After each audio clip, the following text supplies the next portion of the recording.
Hallelujah, hallelujah. परमेश्वर आत्मा है और अवश्य है कि वह अपने सच्चे आराधकों को ढूंढता है आत्मा और सच्चाई से। हालेलुया। हम इस समय प्रभु की महिमा करना चाहते हैं आत्मा की सच्चाई और गहराई से। तू मेरे जीवन की रोटी है, तू मेरे जीवन का पानी है, तू मेरे जीवन की रोटी है, तू मेरे जीवन का पानी है। खाता रहूं, पीता रहूं, खाता रहूं, पीता रहूं, तेरी महिमा गाता रहूं। तू मेरे जीवन की रोटी है, तू मेरे जीवन का पानी है, तू मेरे जीवन की रोटी है, तू मेरे जीवन का पानी है। मुझको मिली है जिंदगानी है, मुझको मिली है जिंदगानी है, तेरी ही दी कुर्बानी है, तेरी ही दी कुर्बानी है। तूने मुझे नया जीवन दिया, तेरे लहू की ये निशानी है।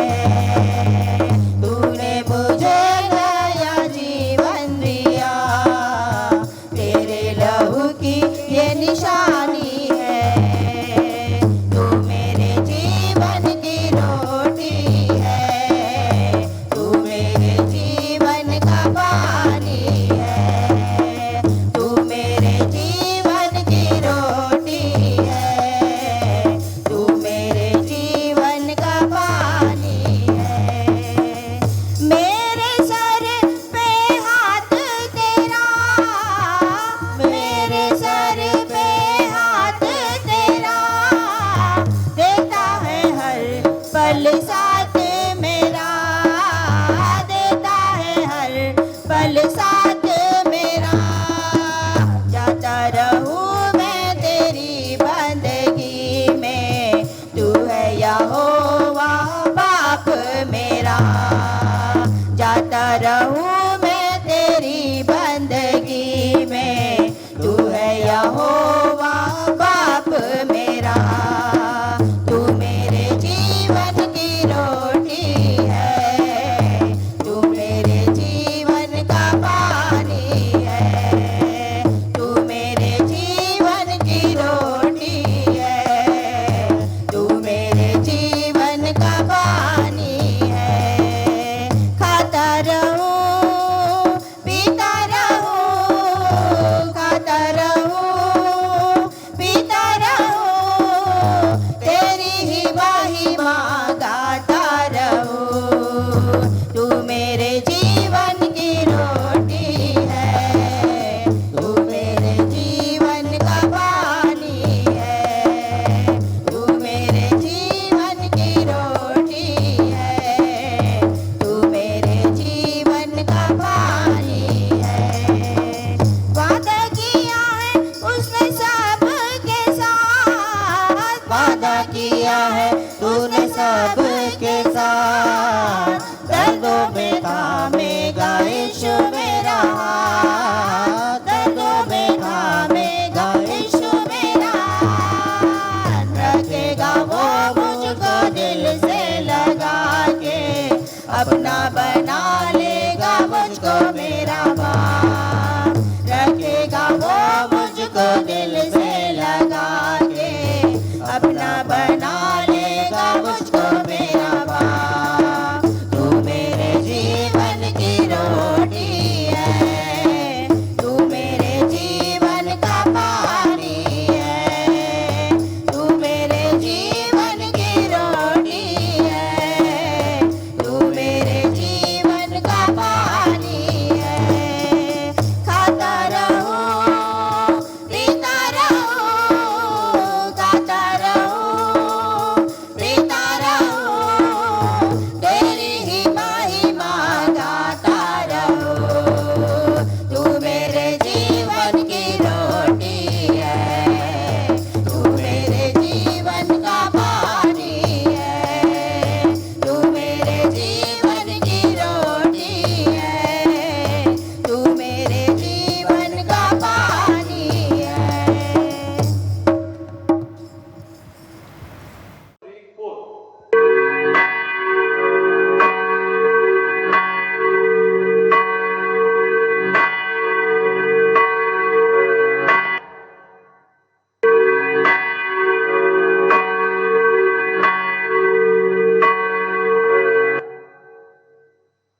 परमेश्वर अपने पवित्र निवास पर है, वो अनाथों का घर बसाता है।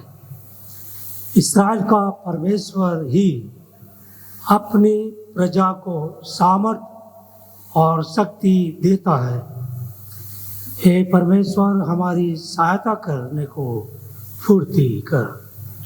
पवित्र विश्रामवार के इसी तरह के बाद के 12वें रविवार में आप सभी उपासकों का मैं अपनी ओर से हार्दिक स्वागत और अभिनंदन करता हूँ। हम सब मिलकर अपने त्रिएक परमेश्वर की स्तुति गाते हुए आराधना प्रारंभ करेंगे। गीत गाकर गीत नंबर 23।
परमेश्वर पिता और पुत्र और पवित्र आत्मा के नाम से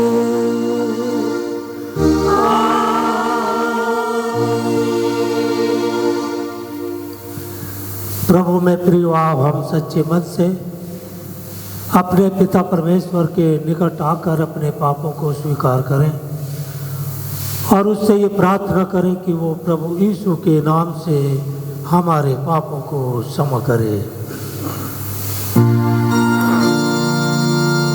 हमारी सहायता प्रभु के नाम में है,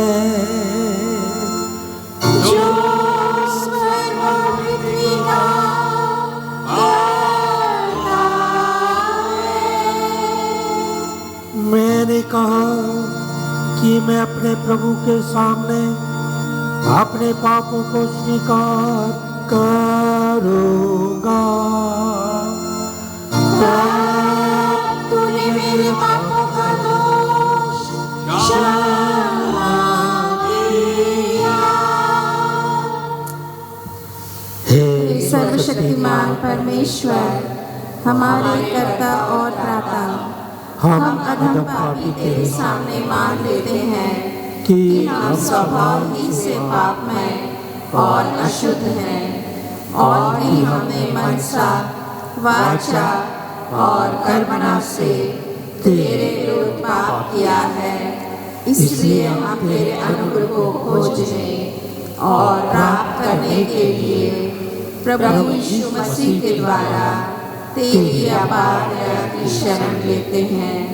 हे अत्यंत दयालु पिता, तू जिसने अपने इकलौते पुत्र को हमारे पापों के कारण मृत्यु भोगने दिया, हम पर दया कर और उसी के कारण हमारे सब पापों को क्षमा कर तू अपने पवित्र आत्मा के द्वारा हमें अपना सच्चा आत्मिक ज्ञान दे कि हम तेरी इच्छा को पहचाने और तेरे वचन का ठीक आज्ञा पालन करें, जिससे कि तेरे अनुग्रह के द्वारा हम अनंत जीवन पाएं।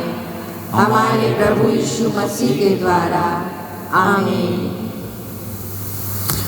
तुम्हारी इस स्वीकृति पर मैं प्रभु की आज्ञा के अनुसार तुमको जो सच्चे मन से पश्चाताप करते और उस पर विश्वास करते हो, तुम्हारे सब पापों की संपूर्ण क्षमा तुम्हें परमेश्वर पिता और पुत्र और पवित्र आत्मा के नाम से सुनाता हूँ, आमीन।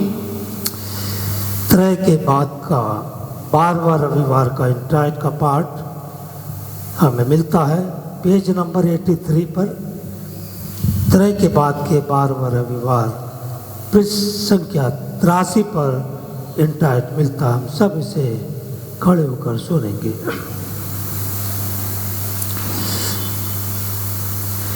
हे परमेश्वर, मुझे छुड़ाने के लिए फुर्ती कर।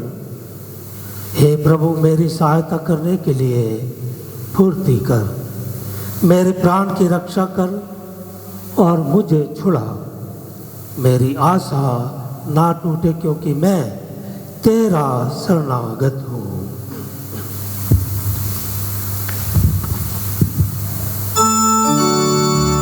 परमेश्वर पिता, पुत्र और पवित्र आत्मा की महिमा हो। जैसे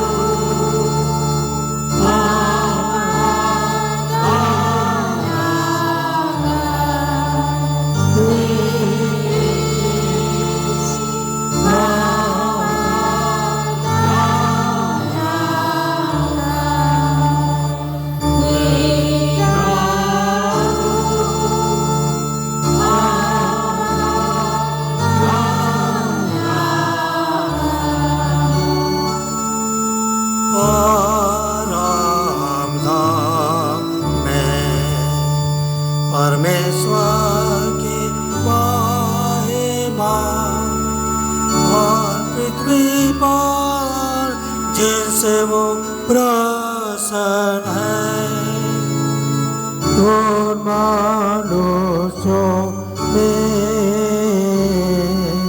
शांति हो।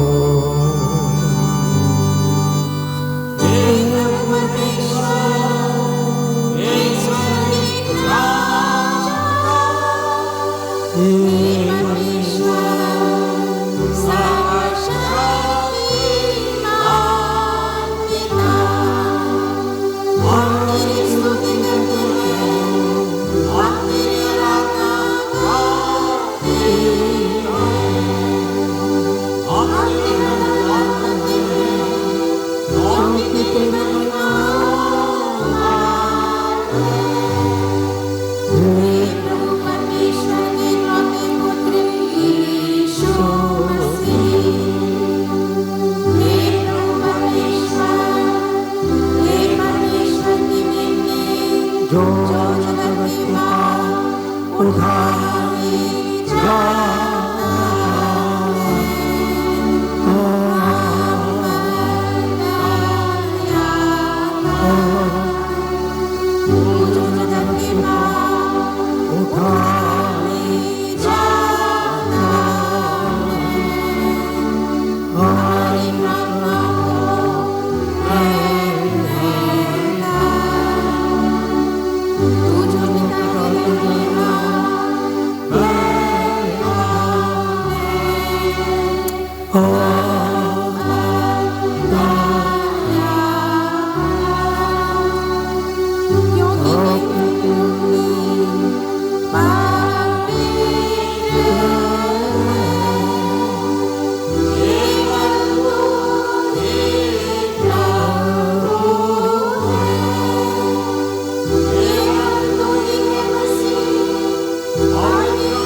प्रभु तुम्हारे साथ हो।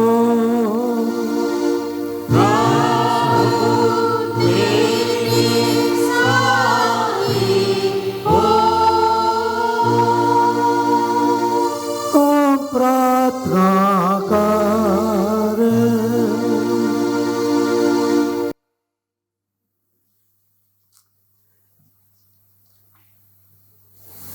हे सर्वशक्तिमान और दयावान परमेश्वर पिता, तुझको केवल ये पसंद है कि तेरे विश्वासी तेरी सच्ची और आनंदमय सेवा करें।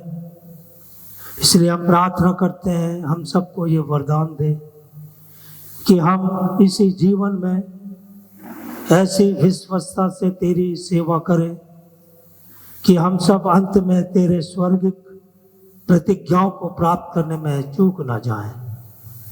यीशु मसीह तेरे पुत्र हमारे प्रभु के द्वारा, जो तेरे और पवित्र आत्मा के साथ सदा एक परमेश्वर युगानुयुग जीता और राज करता है। आमीन।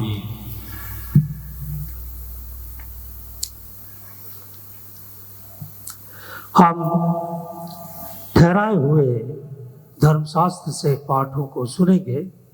जो पुराने नियम से ठहराया हुआ पाठ हमें मिलता है पहला सामुएल की किताब, उसका 16वां अध्याय और पद 1 से 13 तक। और इस पाठ को पढ़ने के लिए मैं आमंत्रित करता हूँ श्रीमती हिमानी सिंह को। श्रीमती हिमानी सिंह। आज के दिन के ठहराए हुए पुराने नियम को पाठ को हम पढ़ेंगे, जो हमें मिलता है पहला शमूएल 16वां अध्याय पहले पद से 13वें पद तक। यहोवा ने शमूएल से कहा, मैंने शाऊल को इस्राएल पर राज्य करने के लिए तुच्छ जाना है।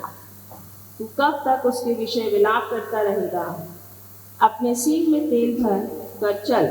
मैं तुझको बैतलहमवासी यिशै के पास भेजता हूँ, क्योंकि मैंने उसके पुत्रों में से एक को राजा होने के लिए चुना है। शमूएल बोला, मैं कैसे जा सकता हूँ? यदि शाऊल सुन लेगा तो मुझे घात करेगा। यहोवा ने कहा, एक बछिया साथ ले जाकर कहना, मैं यहोवा के लिए यज्ञ करने को आया हूँ, और यज्ञ पर यिशै को न्योता देना। तब मैं तुझे बता दूंगा कि तुझको क्या करना है, और जिसको मैं तुझे बताऊं उसी का मेरी ओर से अभिषेक करना। तब शमूएल ने यहोवा के कहने के अनुसार किया और बैतलहम को गया। उस नगर के पुरनिये थरथराते हुए उससे मिलने को गए और कहने लगे, क्या तू मित्र भाव से आया है कि नहीं? उसने कहा, हाँ, मैं मित्र भाव से आया हूँ। मैं यहोवा के लिए यज्ञ करने को आया हूँ। तुम अपने अपने को पवित्र करके मेरे साथ यज्ञ में आओ। तब यिशै और उसके पुत्रों को पवित्र करके यज्ञ में आने का न्योता दिया। जब वे आए तब उसने एलियाब पर दृष्टि करके सोचा, निश्चय है जो यहोवा के सामने है वही उसका अभिषेक होगा। परंतु यहोवा ने शमूएल से कहा, ना तो उसके रूप पर दृष्टि कर और न उसके कद की ऊंचाई पर, क्योंकि मैंने उसे अयोग्य जाना है। क्योंकि यहोवा का देखना मनुष्य का सा नहीं है। मनुष्य तो बाहर का रूप देखता है, परंतु यहोवा की दृष्टि मन पर रहती है। तब यीशु ने अबीनादाब को बुलाकर यरूशलेम को के सामने भेजा, शमूएल के सामने भेजा, और उसने कहा, यहोवा ने उसको भी नहीं चुना। फिर यीशु ने शम्मा को सामने भेजा और उसने कहा, यहोवा ने इसको भी नहीं चुना। इस प्रकार यीशु ने अपने 7 पुत्रों को शमूएल के सामने भेजा, और शमूएल यीशु से कहता गया, यहोवा ने इन्हें नहीं चुना। तब शमूएल ने यीशु से कहा, क्या सब लड़के आ गए? वह बोला, नहीं, छोटा तो रह गया और वह भेड़ बकरियों को चरा रहा है। शमूएल ने यीशु से कहा, उसे बुलवा भेज, क्योंकि जब तक वह यहाँ ना आए तब तक हम खाने को ना बैठेंगे। तब वह उसे बुलाकर भीतर ले आया। उसकी तो लाली झलकती थी और उसकी आंखें सुंदर और उसका रूप सुडौल था। तब यहोवा ने कहा, उठकर इसका अभिषेक कर, यही है। तब शमूएल ने अपना तेल का सींग लेकर उसके भाइयों के मध्य में उसका अभिषेक किया। और उस दिन से लेकर भविष्य को यहोवा का आत्मा दाऊद पर बल से उतरता रहा। तब शमूएल उठकर रामा को चला गया। परमेश्वर अपने वचन के पढ़े सुने जाने पे बहुत आशीष दे। हे अनादि परमेश्वर, हे ईश्वर शक्तिमान परमेश्वर, हे पवित्र परमेश्वर, हम पर दया कर। आइए हम पत्री के पाठ को भी सुनेंगे जो त्रय के बाद के 12वें रविवार के लिए ठहराया हुआ है। दूसरा कुरिन्थियों के नाम पौलुस प्रेरित की पत्री, उसका 3रा अध्याय, पद संख्या 4 से 18 तक। और इस पाठ को पढ़ने के लिए मैं आमंत्रित करता हूँ मिस्टर आशीष मून को। मिस्टर आशीष मून। पत्री के पाठ जो हमें मिलता है दूसरा कुरिन्थियों उसका 3रा अध्याय पद 4 से लेकर के पद 18 तक। हम मसीह के द्वारा परमेश्वर पर ऐसा ही भरोसा रखते हैं या नहीं कि हम अपने आप से इस योग्य है कि अपनी ओर से किसी बात का विचार कर सके, पर हमारी योग्यता परमेश्वर की ओर से है, जिसने हमें नई वाचा के सेवक होने के योग्य भी किया। शब्द के सेवक नहीं वरन आत्मा के, क्योंकि शब्द मारता है पर आत्मा जलाता है। यदि मृत्यु की यह वाचा जिसके अक्षर पत्थरों पर खोदे गए थे यहाँ तक तेजोमय हुई कि मूसा के मुंह पर के तेज के कारण जो घटता भी जाता था इस्राएली उसके मुंह पर दृष्टि नहीं कर सकते थे, तो आत्मा की वाचा और भी तेजोमय क्यों ना होगी। क्योंकि जब दोषी ठहराने वाली वाचा तेजोमय थी तो धर्मी ठहराने वाली वाचा और भी तेजोमय क्यों ना होगी। और जो तेजोमय था वह भी उस तेज के कारण जो उससे बढ़कर तेजोमय था कुछ तेजोमय ना ठहरा, क्योंकि वह जो घटता जाता था तेजोमय था, तो वह जो स्थिर रहेगा और भी तेजोमय क्यों ना होगा। इसलिए ऐसी आशा रखकर हम योआब के साथ बोलते हैं और मूसा के समान नहीं, जिसने अपने मुंह पर पर्दा डाला था, ताकि इस्राएली उस घटने वाले तेज के अंत को ना देखे, परंतु वे मतिमंद हो गए, क्योंकि आज तक पुराना नियम पढ़ते समय उनके हृदयों पर वही पर्दा पड़ा रहता है, पर वह मसीह में उठ जाता है। आज तक जब कभी मूसा की पुस्तक पढ़ी जाती है तो उसके हृदय पर पर्दा पड़ा रहता है, परंतु जब कभी उनका हृदय प्रभु की ओर फिरेगा तब वह पर्दा उड़ जाएगा। प्रभु तो आत्मा है और जहाँ कहीं प्रभु का आत्मा है वहाँ स्वतंत्रता है, परंतु जब हम सबके उगाड़े चेहरे से प्रभु का प्रताप इस प्रकार प्रकट होता है जिस प्रकार दर्पण में, तो प्रभु के द्वारा जो आत्मा है हम उसी तेजस्वी रूप में अंश अंश करके बदलते जाते हैं। यहाँ पर पत्री का पाठ समाप्त होता है। परमेश्वर अपने वचन के पढ़े और सुने जाने पर आशीष दे। आमीन। Hallelujah, hallelujah, hallelujah. आइए हम सब विश्वासी मिलकर गीत गाएंगे इस समय।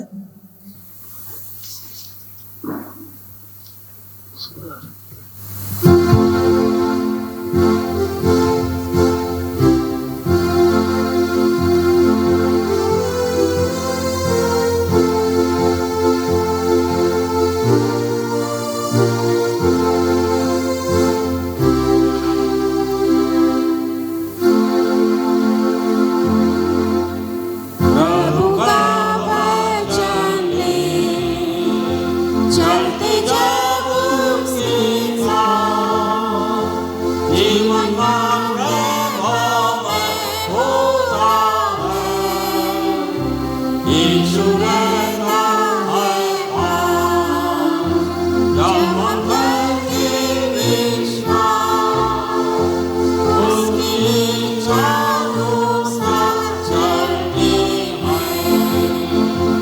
आज्ञा मानते, हम विश्वास करके भी आनंदित प्रेस में होंगे। बस सीखना है यही, लोग विनती हमको, जो सताने लगे, यीशु सभी को दूर करना है, डर शंका से भी घबराएंगे जो, आज्ञा मान के विश्वास करते हैं। आज्ञा मान के हम विश्वास करते हैं, आनंदित प्रेस में होंगे। बस इतना है यही, हम परिश्रम करें, याद करते सारे, रानी पर यीशु देखा जरूर, जो विश्वास करे, उसकी आज्ञा माने, लोगों से शांति देगा भरपूर।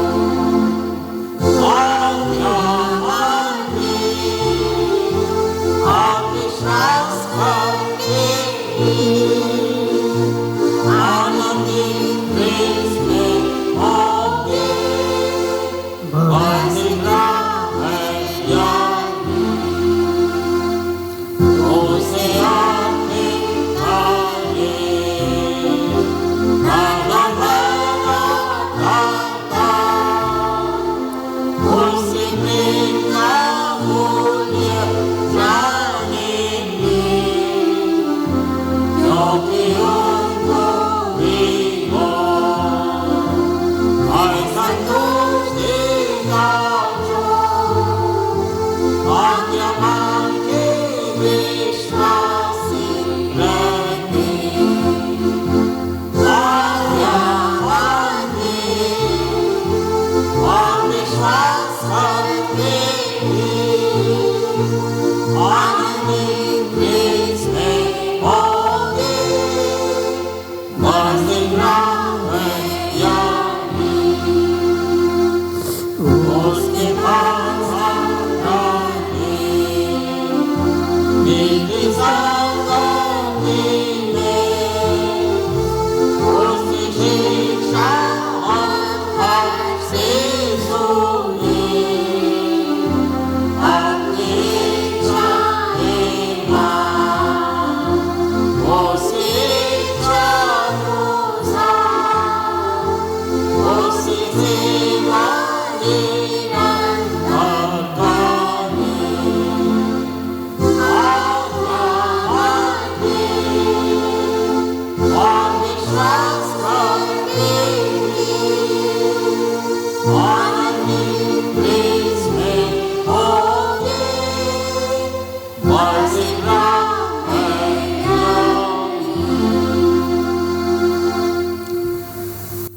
आइए हम अपने अपने हृदयों को परमेश्वर पिता की ओर उठाकर आज के दिन के लिए ठहराए हुए सुसमाचार के पाठ को सुनेंगे, जो मरकुस रचित सुसमाचार उसका 7वां अध्याय और पद 31 से 37 तक हमारे लिए आज दिया गया है।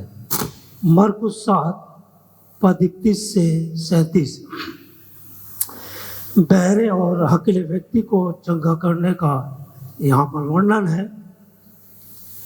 फिर वो अर्थात यीशु सूर और सैदा के देशों से निकलकर दिकापुलिस से होता हुआ गलील की झील पर पहुंचा,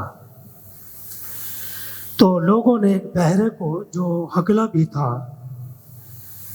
उसके अर्थात यीशु के पास लाकर उससे विनती की कि अपना हाथ उस पर रखे। तब वो उसको भीड़ से अलग ले गया और अपनी उंगलियां उसके कानों में डाली और थूक कर उसकी जीभ को छुआ और स्वर की ओर देखकर आह भरी और उससे कहा, इफ्ताह, अर्थात खुल जा। उसके कान खुल गए और उसकी जीभ की गांठ भी खुल गई और वो साफ साफ बोलने लगा। तब उसने उन्हें चिताया कि किसी से ना कहना, परंतु जितना उसने उन्हें चिताया उतना ही वे और प्रचार करने लगे। वे बहुत ही आश्चर्य में होकर कहने लगे, उसने जो कुछ किया सब अच्छा किया है। वो बहरों को सुनने की और गूंगों को बोलने की शक्ति देता है। ये यीशु ख्रिस्त का सुसमाचार है। प्रभु यीशु की स्तुति और महिमा हो। आइए हम सब मिलकर नाइसीन विश्वास वचन अनुसार अपने विश्वास को स्वीकार करेंगे। मैं विश्वास करता हूँ एक परमेश्वर सर्वशक्तिमान पिता पर, जो स्वर्ग और पृथ्वी और सब दृश्य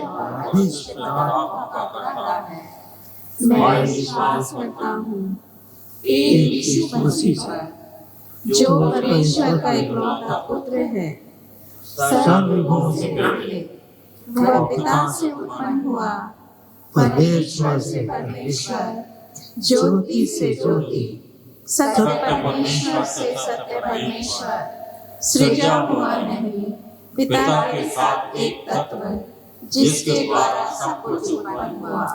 वह मनुष्य के लिए और हमारे पाप के लिए स्वर्ग से उतर आया, पवित्र आत्मा के द्वारा कुमारी मरियम से शरीरधारी हुआ और मनुष्य बना। पौंतियस पिलातुस के अधिकार में हमारे लिए क्रूस पर चढ़ाया गया, दुख होगा, कब्र में रखा गया और पवित्र शास्त्र के अनुसार तीसरे दिन जी उठा, स्वर्ग पर चढ़ गया और पिता की दाहिनी ओर बैठा है और जीवितों और मृतकों का न्याय करने को महिमा के साथ फिर आएगा। उसके राज्य का अंत ना होगा। मैं विश्वास करता हूँ पवित्र आत्मा पर, जो प्रभु और जीवन दाता है। वह पिता और पुत्र से निकलता है, पिता और पुत्र के साथ उसकी आराधना और महिमा होती है। उसने नबियों के द्वारा बातें की। मैं विश्वास करता हूँ एक पवित्र विश्वव्यापी प्रेरितीय कलीसिया पर। मैं मानता हूँ एक बपतिस्मा जो पाप क्षमा के लिए है, और मैं मृतकों के पुनरुत्थान और आगामी जीवन की राह देखता हूँ। आमीन। आइए हम सब मिलकर 209 नंबर का गीत गाते हुए हम प्रभु की महिमा करेंगे और तत्पश्चात हम परमेश्वर के वचन को सुनने पाएंगे।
विशेष गीत को सुनने पाएंगे अभी।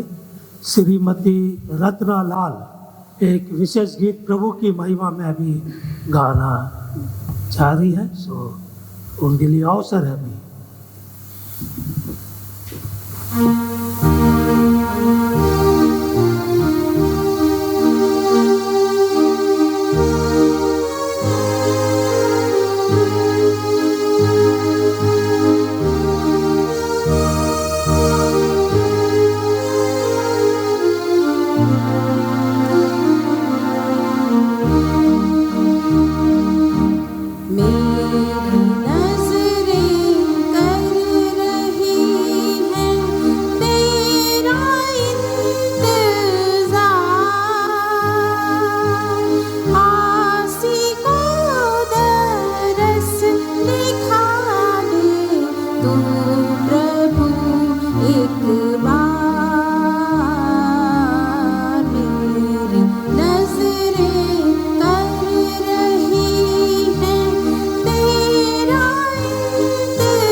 आप सबों को त्रय के बाद के इस 12वें रविवार में प्रभु यीशु ख्रिस्त की ओर से अनुग्रह और शांति बहुतायत से मिलती रहे।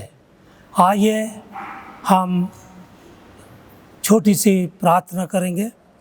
हमारे प्रेमी पिता परमेश्वर, हम आपका धन्यवाद करते हैं कि आपने हम सबों को जीवन प्रदान किया कि आज त्रय के बाद के 12वें रविवार में हम सब विश्वासी और जो भी श्रोता इस ऑनलाइन सर्विस में सहभागी हो रहे हैं, वे सब तेरी स्तुति आराधना करते हुए तेरे वचन को सुनने के लिए तेरे पास बैठे हैं और यही दुआ करते हैं कि तेरा पवित्र आत्मा बहुतायत से तेरे वचन को समझने की शक्ति और अगुवाई हमें दे। विनती करते हैं प्रभु, हमारे जीवन से तेरी महिमा हो, हम तेरा आदर करें और इस प्रकार से हमारा जीवन तेरी दया और तेरी सब प्रकार की आशीषों के पात्र बनकर प्रभु बहुत से लोगों के लिए एक आशीष का कारण ठहर सके। धन्यवाद, आपने विनती सुना है, यीशु ख्रिस्त के नाम से मांगते, सुनो ग्रहण कर, आमीन। प्रिय विश्वासियों, आज के दिन के लिए जो उपदेश का पाठ है वो मत्ती रचित सुसमाचार उसका 5वां अध्याय और पद 33 से 37 तक। लेकिन इस टेक्स्ट के साथ मैंने एक और पाठ लिया हूँ जो प्रेरितों के काम और उसका 7वां अध्याय 1 से 16, जो कि स्तेफनुस का भाषण है अब्राहम के जीवन की साक्षी के लिए। इसी पवित्र वचन से मैं इसको रिलेट करना चाहता, संबंध करना चाहता हूँ। हम पढ़ेंगे मत्ती 5:33 से 37 में। यहाँ पर इस प्रकार से लिखा है, ये शपथ के विषय में प्रभु यीशु मसीह शिक्षा दे रहे हैं। फिर तुम सुन चुके हो कि पूर्व काल के लोगों से कहा गया था, झूठी शपथ ना खाना, परंतु प्रभु के लिए अपनी शपथ को पूरा करना। परंतु मैं तुमसे ये कहता हूँ कि कभी शपथ ना खाना, ना तो स्वर्ग की क्योंकि वो परमेश्वर का सिंहासन है, ना धरती की क्योंकि वो उसके पाँव की चौकी है, और ना यरूशलेम की क्योंकि वो महाराजा का नगर है। अपने सिर की भी शपथ ना खाना, क्योंकि तू एक बाल को भी ना उजला कर ना काला कर सकता है। परंतु तुम्हारी बात हाँ कि हाँ और या नहीं कि नहीं हो, क्योंकि जो कुछ इससे अधिक होता है वो बुराई से होता है। इस पाठ को मैं बहुत संक्षिप्त रूप से इसकी पद व्याख्या करके और फिर मैं प्रेरितों के काम में आऊँगा। ये पर्वत प्रवचन के संबंध में प्रभु यीशु मसीह ने इस आज्ञा के विषय में, शपथ के विषय में अपने शिष्यों को महत्वपूर्ण बातों को सिखाया है। और जब हम इस शपथ के विषय में यहूदियों के विचार को देखते हैं तो यहूदियों की शिक्षा में सच बोलने के परम कर्तव्य पर बहुत जोर दिया जाता है। और आज के संदर्भ में भी, आज के परिवेश में भी, परिवार हो, समाज हो, सोसाइटी हो, व्यक्तिगत, पारिवारिक, सामाजिक जीवन में सत्यता या सत्य को प्रकट करने के लिए ही सब प्रेरणा देते, बोलते हैं। और यहूदी कहते थे कि 3 बातों पर पृथ्वी टिकी है, पहली न्याय पर, दूसरी सत्य पर, और वो तीसरी कहते थे मेल और मिलाप। मेल मिलाप किसके बीच में? हर एक मनुष्य जाति के बीच में। तो ये 3 बातों पर वो कहते पृथ्वी टिकी हुई है।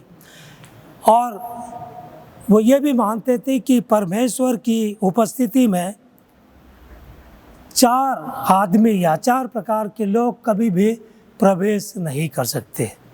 तो वो कौन से प्रकार के 4 आदमी हैं? पहला वो कहता है कि वे जो अपने जीवन से दूसरों की निंदा और निंदा करते जाते हैं, वे लोग।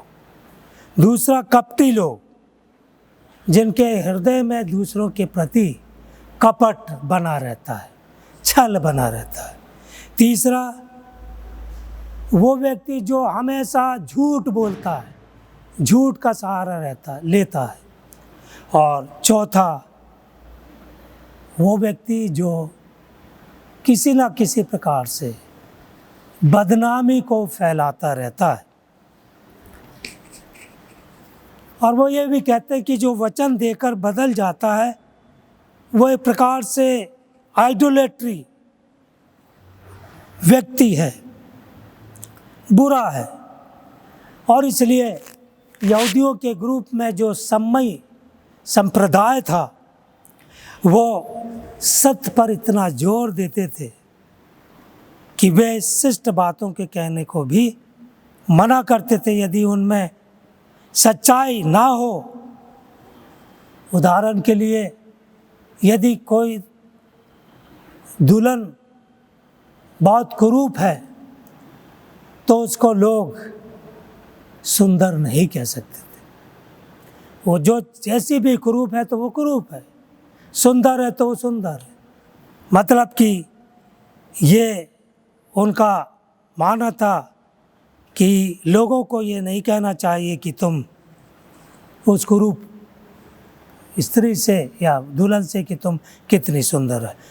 तुम्हारी बात सत्य हो, हाँ कि हाँ और नहीं कि नहीं। यदि कोई सच बात शपथ के द्वारा पक्की की गई तो यहूदी शिक्षक उस सच्चाई पर बहुत जोर देते थे। और जब हम नए नियम को, प्रभु यीशु मसीह के नए नियम को पढ़ते हैं तो इस नए नियम में बार बार इस आज्ञा पर जोर दिया गया कि तू अपने परमेश्वर यहोवा का नाम व्यर्थ ना लेना, क्योंकि जो कोई यहोवा का नाम व्यर्थ लेगा वो उसको निर्दोष ना ठहराएगा। ये निर्गमन 20 और पद 7 के अनुसार है। तो यहाँ पर प्रभु यीशु मसीह इस झूठी शपथ के विषय में एक मुख्य बात वो प्रकट करना चाहते हैं, अर्थात कि यीशु की शिक्षा में ये जोर दिया जा रहा है कि हमारा वार्तालाप, हमारी बातें इतनी यथार्थ होना चाहिए तथा हमारा चरित्र भी इतना सच्चा होना चाहिए कि हमें लोगों को अपनी बात पर विश्वास दिलाने के लिए विभिन्न तरह के सहारे की ज़रूरत ना पड़े, जैसे कि शपथ, ईश्वर की शपथ खाना या अपनी करना, बच्चों की या धर्मशास्त्र की, ये ज़रूरत ना पड़े। शब्द या वचन ये हमारे चरित्र पर निर्भर होते हैं। ये मैं बहुत गहरी बात आप लोग को बता रहा हूँ कि हमारे जो शब्द हैं, हमारे ये जो वचन हैं, वो हमारे चरित्र पर निर्भर होते हैं।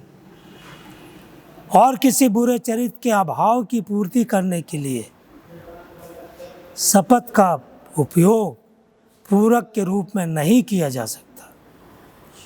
एक कहावत है, जहाँ बहुत बातें होती है वहाँ अपराध भी होते हैं, परंतु जो अपने मुंह को बंद रखता है वो बुद्धि से काम करता है। हमको पहले किसी बात को प्रकट करने के या शपथ खाने के पूर्व हमको अपने मुंह को बंद करके अंतरात्मा में विचार करना है। कोई व्यक्ति हमें विश्वास दिलाने के लिए जितनी अधिक बातें करता है, हमें उतना ही अधिक उनको शक्की या संदेह मानना चाहिए, अर्थात संदेह, क्योंकि वो जितनी बातें कह रहा है वो उस झूठ को छिपाने के लिए शपथ पर शपथ को करता जाता ताकि उसके दबाव में, शपथ के दबाव में उसकी झूठी बात सामने ना आए। शपथ खाने के विषय में परमेश्वर ने लय व्यवस्था 1912 और व्यवस्था विवरण 23:21 से 23 में बताया, निदान प्रभु के ने ये फरीसी और उस जमाने के लोगों के लिए कहा कि अपने शपथ खाने के लिए ये फरीसी जो थे वो कुख्यात थे और ये न्यूनतम शपथ खाते जाते थे अपनी बातों को वजन देने के लिए, झूठ को दबाने के लिए। यीशु ने कहा कि शपथ लेने की कोई आवश्यकता नहीं है, कोई भी शपथ ना खाए। ये तथ्य कि शपथों का उपयोग होता था और वो मानव हृदय की दुष्टता पर प्रभु यीशु मसीह प्रबल एक प्रकार से बल देता है। और यहाँ भी वो कहता है कि ना स्वर्ग की, ना पृथ्वी की, ना यरूशलेम की शपथ खाना, क्योंकि वे परमेश्वर के सिंहासन, परमेश्वर के पाँव की चौकी और परमेश्वर का नगर है। यहाँ तक वो कहता कि अपने सिरों के बाल की भी, क्योंकि तुम ना बाल को उजला कर सकते हो ना काला कर सकते। यीशु के बाद मैं अपने जीवन में एक शपथ का प्रत्युत्तर दिए जाना, हम मत्ती 26 और 63-64 में देखते हैं कि जब महायाजक ने यीशु से कहा, मैं तुझे जीवते परमेश्वर की शपथ देता हूँ कि यदि तू परमेश्वर का पुत्र मसीह है तो हमसे कह दे। और यीशु मसीह ने क्या कहा उस महायाजक से, तूने आप ही कह दिया। पौलुस के जीवन में भी एक बार ऐसी घटना घटी, 2 कुरिन्थियों अध्याय 1 और पद 23 में, कि वो कहता, मैं परमेश्वर को गवाह करके कहता हूँ कि अब तक कुरिन्थ में इसलिए नहीं आया कि मुझे तुम पर तरस आता था। जब हम पौलुस प्रेरित के जीवन, उसके चरित्र को देखते हैं तो पौलुस का चरित्र अपने परिवर्तन के जीवन के परिवर्तन के साथ परमेश्वर की महिमा के लिए, एक सत्य की गवाही देने के लिए, एक सत्य जीवन को प्रकट करने के लिए था। और उसके हृदय में उस सच्चाई के साथ, उस तरस के साथ, उस लोगों की आत्माओं के उद्धार के करने के लिए एक बोझ के साथ था कि वो अपने जीवन को, अपने चरित्र को परमेश्वर के वचन या यीशु मसीह के सुसमाचार के अनुरूप वो ढालकर और वो गवाही देता है। यदि पौलुस के जीवन में, यदि उसके चरित्र में, उसके परिवर्तन के साथ वो प्रभु यीशु मसीह की सत्यता नहीं रहती तो आज उस पत्र में उसका नाम भी नहीं होता, ना उसका नाम आज बाइबल में होता। लेकिन एक परिवर्तन के साथ पाप को उसने छोड़कर और प्रभु यीशु मसीह पर विश्वास करके अपना संपूर्ण जीवन को परिवर्तित कर दिया। उसने अपने चरित्र को एक नया बना दिया प्रभु यीशु मसीह के योग्य। और तब वो अपने जीवन से यीशु के सुसमाचार के लिए वो दुख भी उठाता है, वो दुख उठाता है। इसलिए दुख उठाता है कि उसके सुसमाचार के द्वारा प्रभु यीशु मसीह की महिमा और उसकी बढ़ाई हो और लोग जाने कि सचमुच में ये प्रभु यीशु मसीह का एक अच्छा सेवक है, प्रभु यीशु मसीह का एक अच्छा सेवक है।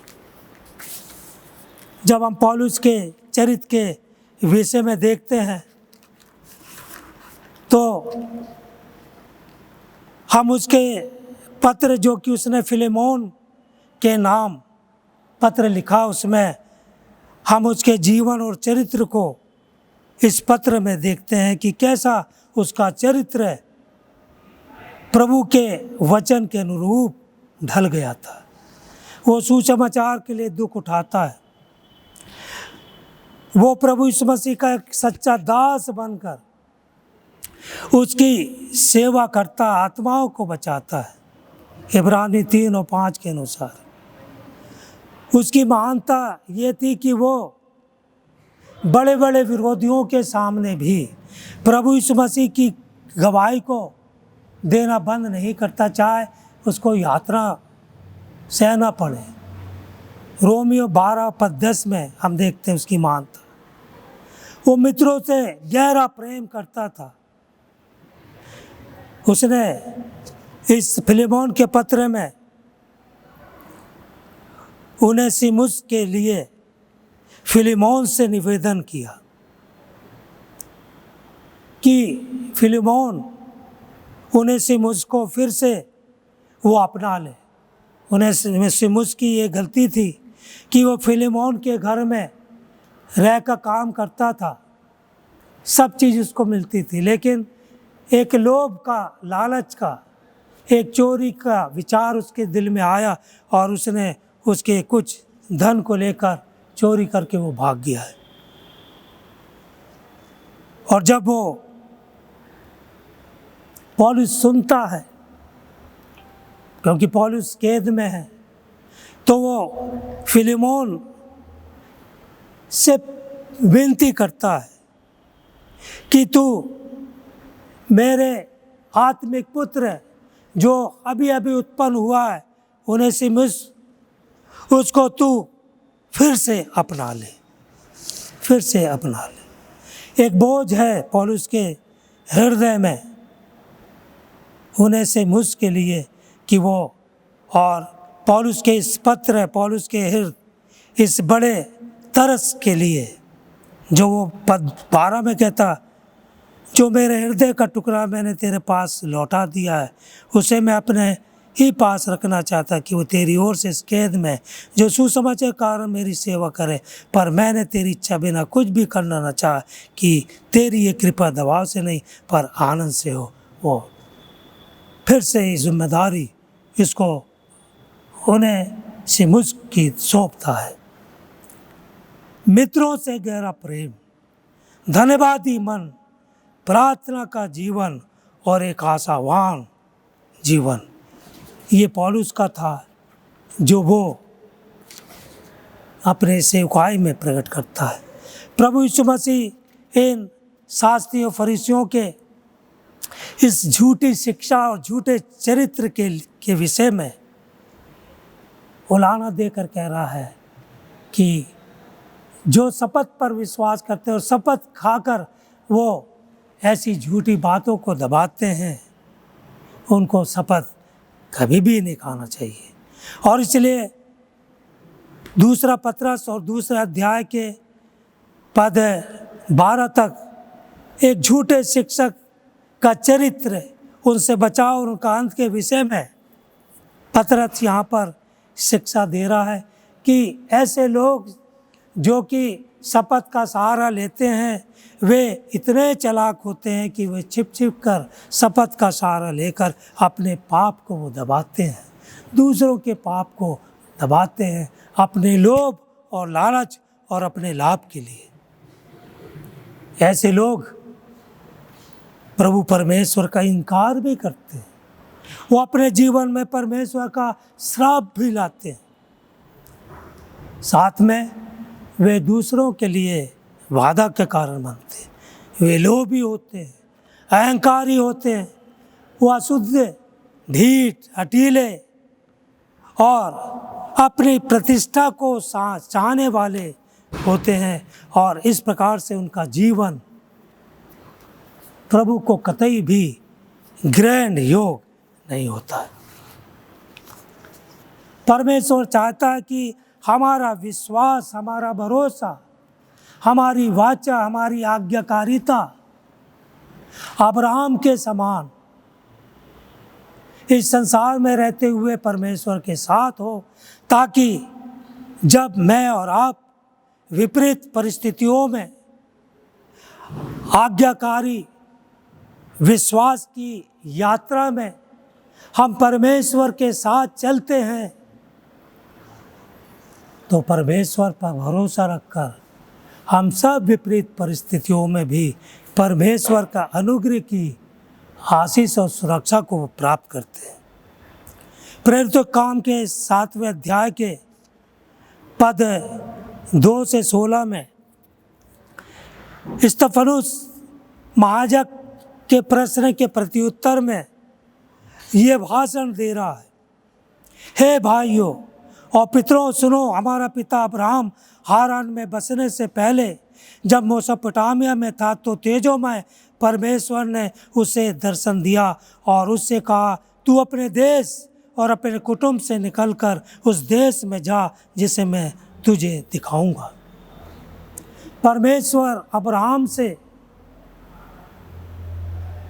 एक उसके अनुकूल परिस्थिति से निकालकर, अपने परिवार कुटुंब से निकालकर वो एक दूसरे स्थान में, दूसरे देश में उसको ले जा रहा था, जिसका परिचय अब्राहम को नहीं था। वो नहीं जानता था कि परमेश्वर उसको कहाँ ले जा रहा है, लेकिन परमेश्वर के प्रति विश्वास और परमेश्वर की आज्ञाकारिता को वो स्वीकार करके और परमेश्वर के साथ वो उसकी आज्ञा को मानकर वो मेसोपोटामिया से निकलता है। कहाँ? कनान, जहाँ परमेश्वर उसको बोला, मैं तुझे ऐसे देश में ले जाऊँगा, कनान, जहाँ दूध और मधु की धारा बहती है। ये तेजोमय परमेश्वर ने उसे दर्शन दिया और उससे कहा, तू अपने कुटुंब और अपने देश को छोड़। क्यों? परमेश्वर ने बोला, क्योंकि उसके कुटुंब, उसका देश, उसका परिवार वो सच्चे परमेश्वर को नहीं जानता था, वो ऐसे पाप के दलदल में था। और इसीलिए परमेश्वर उसको उस जगह से निकालकर ऐसे स्थान में ले जा रहा है जहाँ पर उसके जीवन के लिए बहुत अच्छा है। लेकिन जब वो पहुँचता है, चलता है यात्रा में विश्वास के साथ, तो उसके इच्छा के अनुकूल परिस्थिति नहीं, लेकिन विपरीत ही परिस्थिति उसको दिखाई देती है।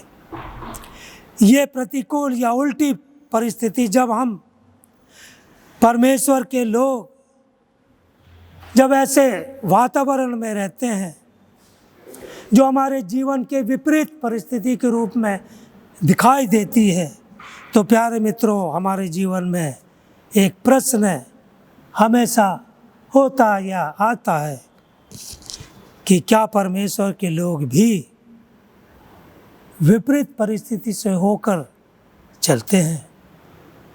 आज ये पाठ इसी बात को बता रहा। इस्राएल 232 वर्षों के इस महान घटनाओं के अनुभवों में हम इस्राएल को देखते हैं कि इनके जीवन में 232 वर्षों की घटनाएं कैसी कैसी हुई। जब आप उत्पत्ति 12 अध्याय से 50 अध्याय पढ़ते हैं तो वहाँ पर इस्राएल जाति का पूरा जीवन की घटनाएं शुरू से अंत तक वहाँ दिखाई देती है। विपरीत परिस्थिति, और उस विपरीत परिस्थितियों में भी परमेश्वर उन्हें छोड़ता नहीं, उन्हें संभालता है। ये स्तफनुस का भाषण का छोटा हिस्सा जो हमारे विश्वास के लिए आज अपने लोगों को, परमेश्वर के लोगों को परमेश्वर के साथ अपने विश्वास की यात्रा में अगुवाई कर रहा है कि हम विश्वास में परमेश्वर के साथ चलें, चाहे हमारे विश्वास की परीक्षा हो और हम इस परीक्षा में भी जयवंत हो सके। जैसे कि अब्राहम ने परीक्षाओं पर विजय को प्राप्त किया। अब्राहम, उसका घराने के लिए जीवन की परिस्थितियाँ उसके लिए विपरीत थी, वरन उसने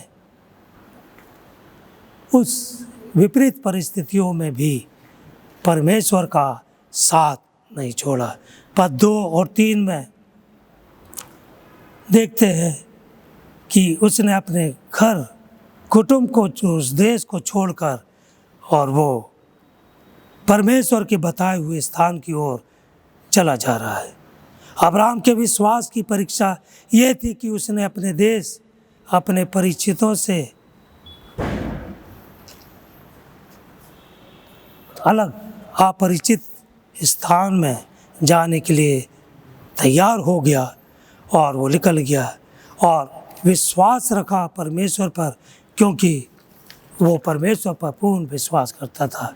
और अब्राहम के लिए वो देश जहाँ पर परमेश्वर उससे बताया था वो अनजान था, पर अब्राहम का विश्वास उस परमेश्वर पर था जो उसे जीवन रूपी यात्रा में लिए जा रहा था। जैसे कि वचन 2 में कहा गया कि तेजोमय परमेश्वर ने उसे दर्शन दिया, तो अब्राहम जानता था कि जिस स्थान में अब्राहम लगभग 70 वर्ष का होकर रम गया था, जम गया था, वहाँ से वो निकल कर उसे और कहीं परमेश्वर के बताए हुए स्थान में जाना था। क्यों? क्योंकि परमेश्वर ने उसे दर्शन देकर कहा था। प्यारे मित्रों, हमने हमारे जीवन में भी परमेश्वर के दर्शन को, परमेश्वर की आवाज़ को किसी न किसी रूप में सुना या देखा, और परमेश्वर ने हमें ऐसे स्थान में, ऐसे भक्ति के स्थान में जाने या रहने के लिए प्रेरणा दिया। लेकिन क्या हमने भी अब्राहम के समान विश्वास परमेश्वर पर किया और क्या उसके साथ अपने जीवन की यात्रा को पूर्ण करके और उसके साथ हम चले या अभी चल रहे हैं? ये मेरे और लिए आपके लिए एक प्रश्न है जो इस वचन के अनुसार मुझसे और आज से आज परमेश्वर पूछता है। पर अब्राहम ने परमेश्वर पर विश्वास किया। विश्वास की यात्रा जो है वो परमेश्वर के वचन की आज्ञाकारिता पर निर्भर होना चाहिए। आज हम जिनको परमेश्वर ने बुलाया है, चुना है, वो अब्राहम का परमेश्वर, आज हम उसे जानते हैं प्रभु यीशु मसीह में।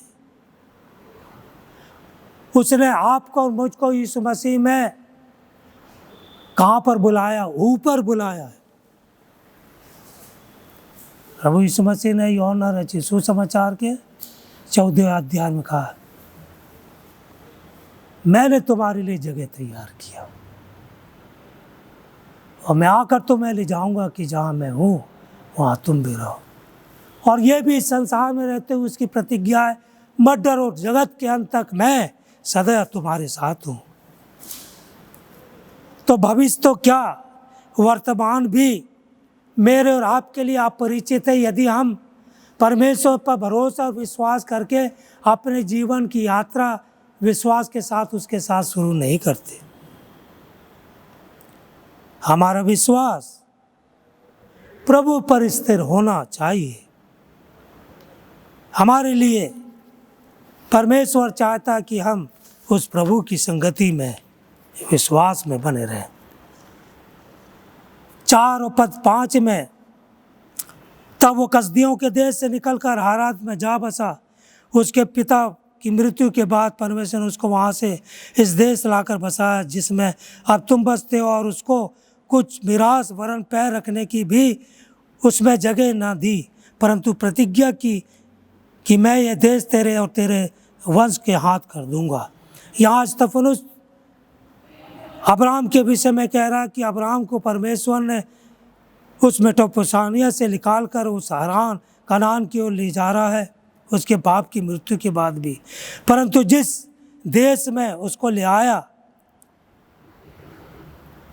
वो कहता है 5वें पद में, उसको कुछ मिरास वरन पैर रखने भर की भी उसमें जगह न थी। परमेश्वर ने प्रतिज्ञा किया, लेकिन अब वो चल गया परमेश्वर के साथ विपरीत परिस्थितियों में, पर अब पहुँच गया तो उसको उसके पास जमीन भी नहीं थी। परंतु वो परमेश्वर पर भरोसा रखता है। उसी समय उसकी पत्नी की मृत्यु हो जाती है। यदि आप 23वां अध्याय में उत्पत्ति में देखेंगे तो उसकी पत्नी की मृत्यु हो जाती है, और मृत्यु हो जाने के कारण उसको दफनाने के लिए उसके पास निजी ज़मीन भी नहीं है। उसने फिर कनानी को चांदी के टुकड़े देकर वो ज़मीन खरीदी गई भूमि में उसने अपनी पत्नी सारा की मिट्टी को दे दिया। अब्राहम की भी निज भूमि वहाँ पर नहीं थी। और यहाँ पर लिखा है, तेरे वंश के हाथ कर दूंगा। उस समय उसका पुत्र इसहाक छोटा था, क्योंकि परमेश्वर ने उसको, यदि उत्पत्ति 15 अध्याय 1 से आप देखेंगे तो अब्राहम ने उसको बाहर, परमेश्वर ने अब्राहम को बाहर लेकर आकाश की ओर बोला, आँख उठाकर उन तारागणों को गिन, क्या तू गिन सकता है? मैं तेरे वंश को इस तारागण के समान बढ़ाऊंगा। और परमेश्वर ने अपनी प्रतिज्ञा को उसके वंश के हाथ में देने की प्रतिज्ञा उसने किया। और लिखा, तेरी संतान के लोग पराये देश में परदेसी हो करेंगे। कौन है ये तेरी संतान? अब्राहम की संतान इसहाक, उसकी इसहाक की संतान याकूब के 12 पुत्र हैं। अब्राहम के क्या हुए? प्रभु थे। तो वो कह रहा कि मैं तेरी संतान के लोग पराये देश में परदेसी होंगे, वे उस देश में बनाए दास ना बनाएंगे और 400 वर्ष दुख देंगे। अब परमेश्वर इन याकूब के 12 पुत्रों को, कुलपतियों को, वो उस देश में बसाता है। पर जिस देश में उनको रखा है, अब उस देश की परिस्थिति क्या है? एक विपरीत परिस्थिति में, बार बार कह रहा हूँ कि विपरीत परिस्थितियों में भी हमारे विश्वास की यात्रा परमेश्वर के साथ कैसी चलना चाहिए है। अब्राहम के समान हम डगमग न आए, हम डरे नहीं, लेकिन दृढ़ विश्वासी बने रह के परमेश्वर के साथ चले तो हम उसके द्वारा आशीष पाते। तो लिखा है कि उस देश में अकाल पड़ा, कनान में और मिस्र में परमेश्वर ने सब प्रकार के अन्न का भंडार रखा। और इन्हीं कुलपतियों में से, याकूब के पुत्रों में से एक पुत्र यूसुफ को इसी के निज भाई लोग ने विपरीत परिस्थितियों में अपने भाई को मिद्यानियों के हाथ बेच दिया, जो मिस्र जा रहे थे। कभी कभी हमारे घराने में भी हमारे लिए बहुत सी विपरीत परिस्थितियां बन जाती हैं। हमारा तालमेल परिवार में एक दूसरे के साथ नहीं रहता। कपट, ईर्ष्या, झगड़ा, विरोध, फूट, विधर्म, उसी में उलझे रहते हैं। धन दौलत के प्राप्त करने में लड़ाई झगड़े, क्रिश्चियनों में तो थोड़ा कम, लेकिन अन्य जातियों में हत्याएं होने लगती है। धन दौलत, कुटुंब में।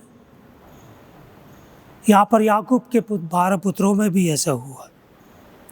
परंतु परमेश्वर ने एक विषम विपरीत परिस्थितियों में भी अपनी प्रतिज्ञाओं को अब्राहम के साथ किया था, भूला नहीं। उसने यूसुफ को मिस्र में पहुंचाया और बताया जाता है कि परमेश्वर ने मिस्र के राजा फिरौन के सामने यूसुफ का एक पद, यूसुफ का जीवन, उसकी प्रतिज्ञा को उसने दृढ़ किया। और वो यूसुफ के द्वारा परमेश्वर ने फिरौन के समय 3 भलाई के काम उसके जीवन में दिखाया। पहला, उसे उस सब क्लेश से छुड़ाया। यूसुफ के जीवन से पोतीफर की पत्नी लांछन लगा रही है, वो बड़े खतरे से उसने बचाया। बहुत सी लालच, बहुत सी परीक्षाओं से यूसुफ को बचाया। दूसरा, फिरौन राजा के सामने अनुग्रह और दया और प्रेम उसके प्रति परमेश्वर ने प्रकट किया। और तीसरा, परमेश्वर ने उसको बुद्धि, ज्ञान और समझ से परिपूर्ण किया और उसको सारे मिस्र का और अपने घराने का परमेश्वर ने यूसुफ को हाकिम ठहराया। यूसुफ को निश्चय ही क्लेशों से होकर जाना पड़ा था, परंतु परमेश्वर ने उसे हमेशा क्लेशों में नहीं रहने दिया, पर बहुत ही अद्भुत परिस्थिति को समय समय पर वो बदलता गया और निश्चित दिशा में उसने उसके जीवन को लेके आया। और यूसुफ के लिए परमेश्वर ने एक ऐसा आदर्श ऐसा कार्य किया कि उसने अपने जीवन से परमेश्वर की महिमा को प्रकट किया। प्रियो, यदि हम भी परमेश्वर के भय में समर्पित जीवन जीते रहते हैं, परमेश्वर हमें भी यूसुफ के समान उपयोग में लाता है और अपनी भलाई हमारे व्यक्तिगत जीवन के द्वारा वो करता जाता है।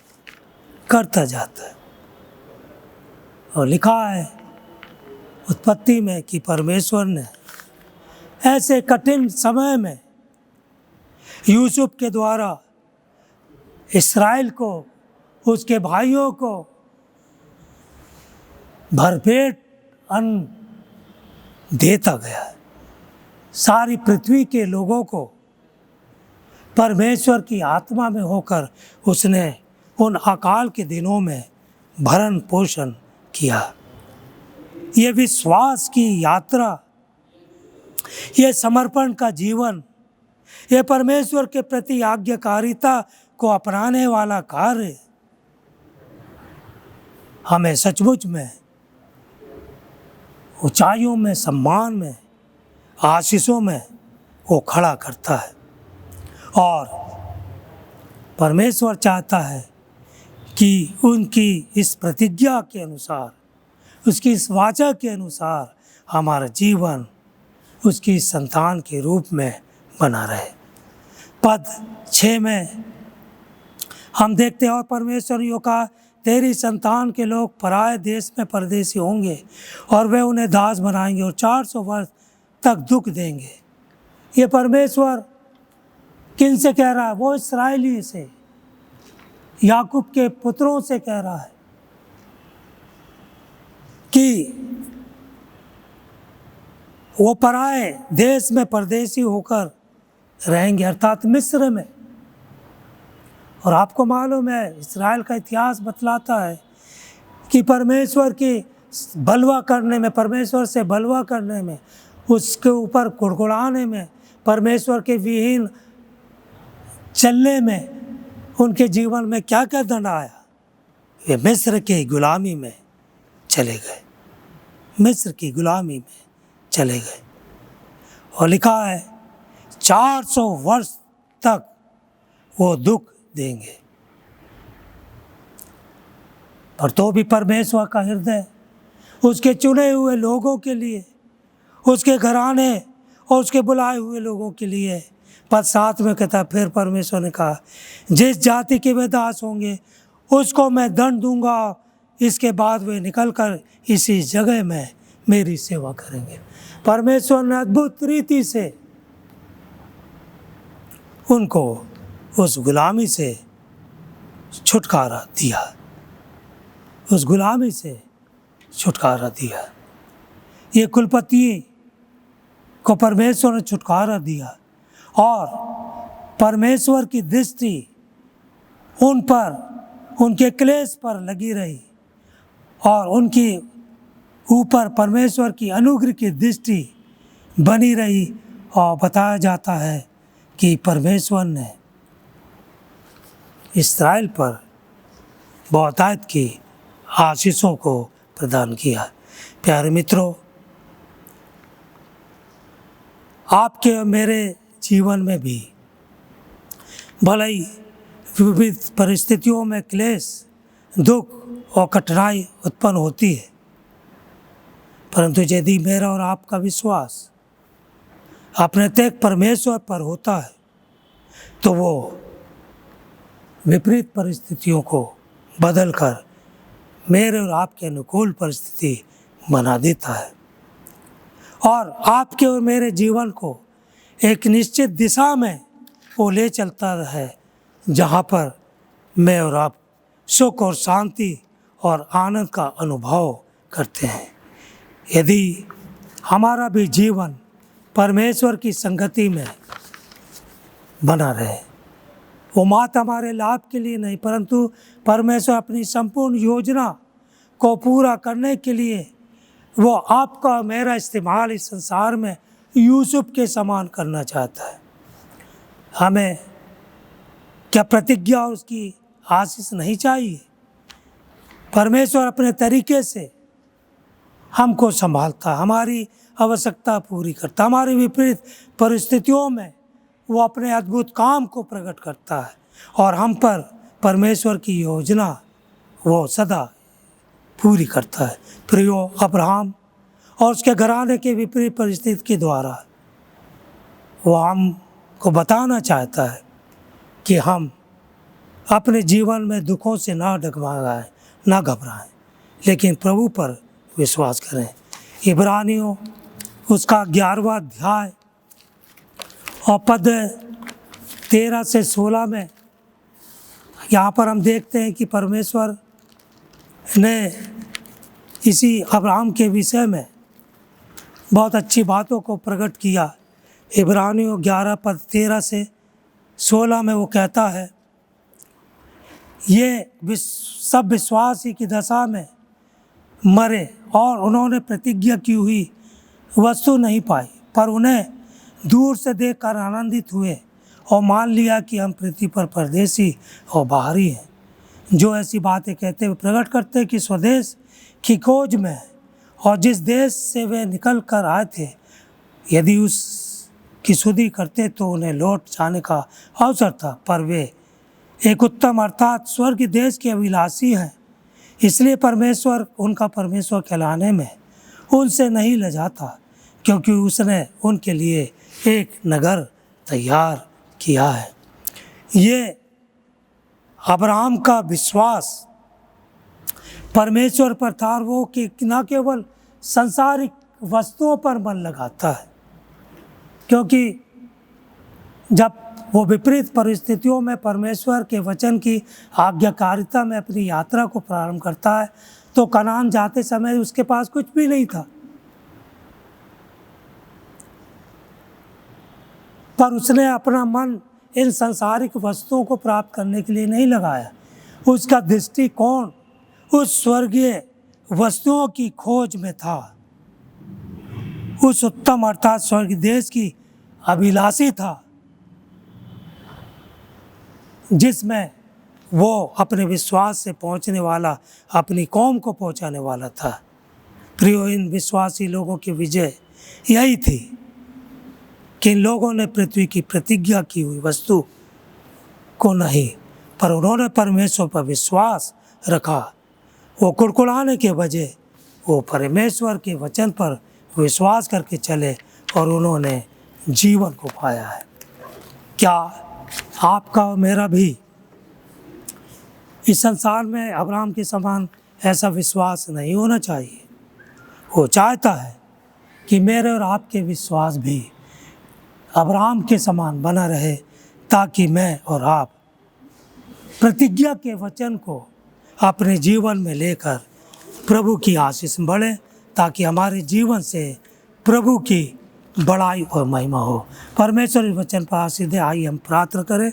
प्यारे परमेश्वर पिता, हमको भी अब्राहम के समान मन और विपरीत परिस्थितियों में आपके साथ विश्वास से चलने का साहसी मन प्रदान कर, कि हम संसार की नहीं लेकिन स्वर्ग की बातों की खोज में आपके पीछे चलें, ताकि प्रभु हमारे मुंह के वचन, हमारे हृदय का ध्यान तुझको भाता रहे और हम इस संसार के जीवन के बाद अनंत काल के जीवन में जो यीशु मसीह ने अपने मोहब्बत से हमें स्वर्ग में बुलाया है, हम पहुंच सकें। धन्यवाद, आपने विनती सुना, हमारी सहायता कर। यीशु के नाम से मांगते, सुनो ग्रहण कर, आमीन। अभी हम मालिक सूचना सुन लेंगे जो इस सप्ताह के लिए होने पाएगी। मैं निवेदन करता हूँ मिस्टर नीरज तिमोथी सूचना सुनाने में अगुवाई करेंगे। साप्ताहिक मांडलिक सूचना इस प्रकार से है। पिछले रविवार जो हमारी ऑनलाइन आराधना में थी, पंचायत सदस्यों के मार्फत आपने जो दान अर्पित किया है उसका ब्यौरा इस प्रकार से है। आराधना से 2237 रुपये, धन्यवादी दान 50,200 रुपये, महावारी दान 52,710 रुपये, बपतिस्मा से 400 रुपये। इस प्रकार कुल प्रावधान 1,05,847 रुपये में प्राप्त हुआ है। आज भी हमें कुछ दान प्राप्त हुए जो कि इस प्रकार से है। श्री आनंद सिंह द्वारा धन्यवादी दान 500 रुपये का अर्पित किया गया है। श्रीमती वॉयलेट राव द्वारा रविवारी आराधना के मध्य में 2,000 रुपये का दान संडे कलेक्शन के रूप में दिया गया है। इसी के साथ आज संध्या 6:30 बजे जवानों की सभा का प्रसारण होगा। सेंट जॉन्स ELC चैनल जो यूट्यूब पे है और फेसबुक पर भी आप इन कार्यक्रमों को देख सकते हैं और आराधना को अटेंड कर सकते हैं। इसी के साथ स्वास्थ्य सेवाओं से जुड़े सभी हम सेवकों के लिए इस बात को अनाउंस करते हैं कि अगला रविवार अस्पताल रविवार के रूप में मनाया जाएगा, जिसका कि अभ्यास जो है 7, 8 और 9 तारीख को स्थानीय आराधनालय में होगा। स्वास्थ्य सेवा से जुड़े हुए सभी सेवक सेविकाओं को खुला आमंत्रण है कि आप समूह की और अन्य कार्यक्रमों के अभ्यास में आराधनालय में अवश्य ही आएँ। इसकी ऑनलाइन आराधना की रिकॉर्डिंग 9 तारीख को होगी।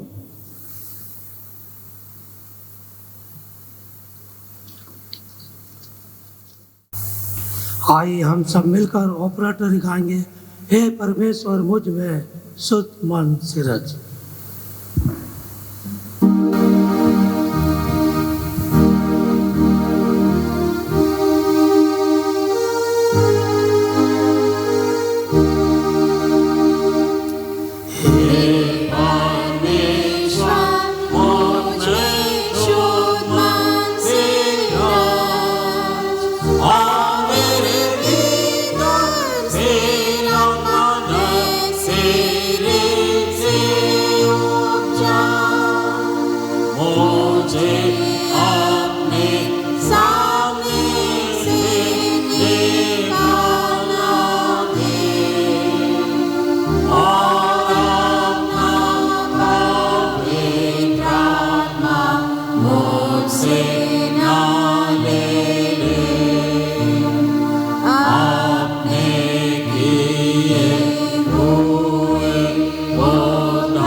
आइए आज के पवित्र संदेश के संदर्भ में जो हमने सुना है कि विपरीत परिस्थितियों में आज्ञाकारी विश्वास की हमारी जीवन की यात्रा में हम अपने जीवन को प्रभु के हाथ में समर्पित करें कि उसकी महिमा हम सब के जीवन से हो। और इसी तारतम्य में हम परमेश्वर की महिमा में 270 नंबर का गीत गाते हुए अपने भेंटों को और अपने जीवन को परमेश्वर के हाथों में समर्पित करेंगे। 270 नंबर।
हम दान का गीत गाएंगे।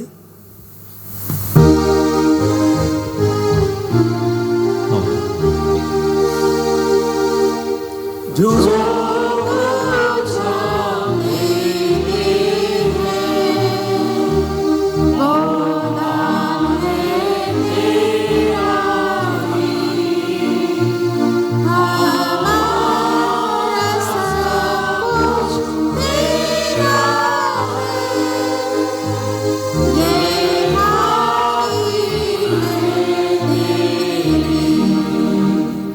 साचे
हम प्रार्थना करेंगे।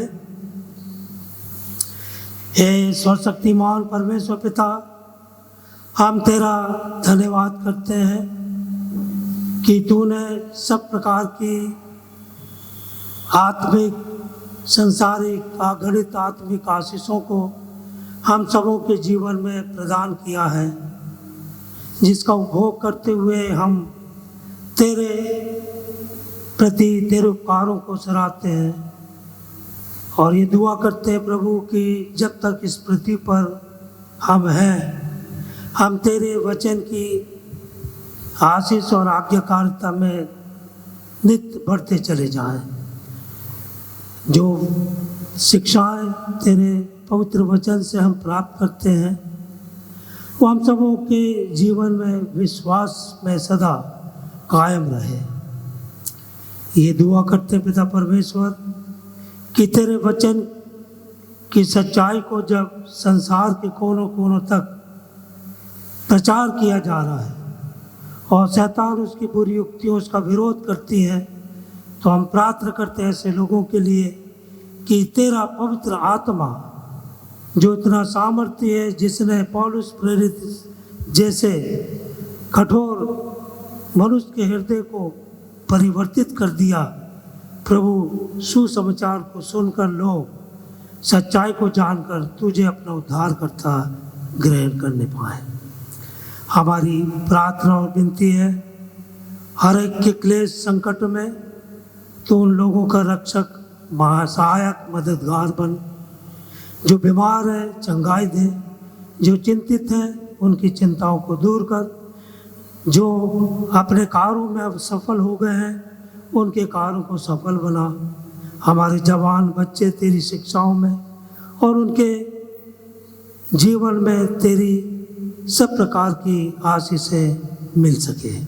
हर एक माता पिताओं की सहायता कर कि वह अपने बच्चों को ना केवल संसारिक प्रतिपालन के साथ, लेकिन तेरे वचन की आत्मिक शिक्षा में उनका मार्गदर्शन कर सके।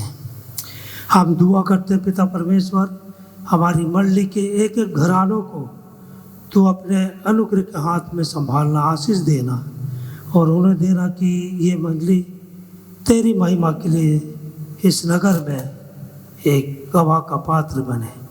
विशेष रूप से आने वाले रविवार जबकि हॉस्पिटल दिवस मनाया जाता है, हम प्रार्थना करते हैं प्रभु कि हमारे सभी चिकित्सा सेवक सेविकाओं को अपने अनुग्रह की आशीष में बनाए रख और उन्हें देख कि उनके माध्यम से आने वाले रविवार जो तेरी महिमा के लिए सेवा की जाती है, उसके द्वारा बहुत से लोग आशीषों को पाएं।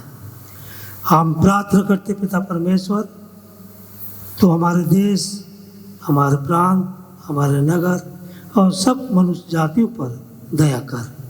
जो विपत्ति इस कोरोना वायरस के कारण है, उससे सबको छुटकारा दे कि तेरी सामर्थ्य प्रभु ये वायरस दूर हो और सामान्य जीवन लोगों का पाया जाए। धन्यवाद, आपकी विनती सुना है प्रभु यीशु ख्रिस्ट के नाम से मांगते, सुनो ग्रहण कर। आमीन। हे हमारे पिता तू जो स्वर्ग में है, तेरा नाम पवित्र माना जाए, तेरा राज्य आए, तेरी इच्छा जैसे स्वर्ग में पूरी होती है वैसे इस पृथ्वी पर पूरी हो। हमारे दिन भर की रोटी आज हमें दे, और जैसे हमने अपने अपराधियों को क्षमा किया वैसे ही हमारे अपराधों को क्षमा कर, और हमें परीक्षा में न ला परंतु बुराई से बचा, क्योंकि राज, पराक्रम और महिमा सदा तेरे हैं। आमीन। परमेश्वर का धन्यवाद और स्तुति करो।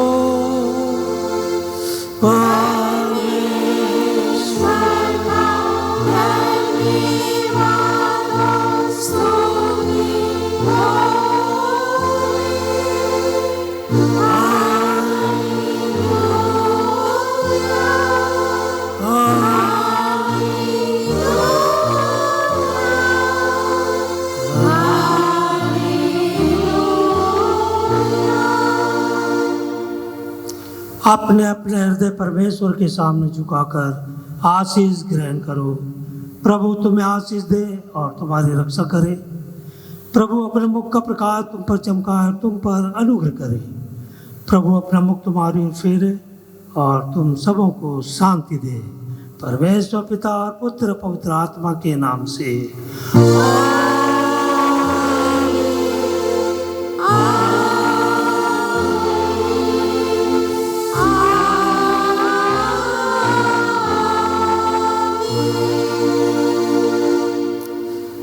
हम 409 नंबर का गीत गाकर अपनी रविवारी आराधना का समापन करेंगे। 409 नंबर, तेरे घर में है प्रभु।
आप सबों को हमारे ख्रिस्त मुक्तिदाता प्रभु यीशु ख्रिस्त की ओर से अनुग्रह और शांति मिलती रहे।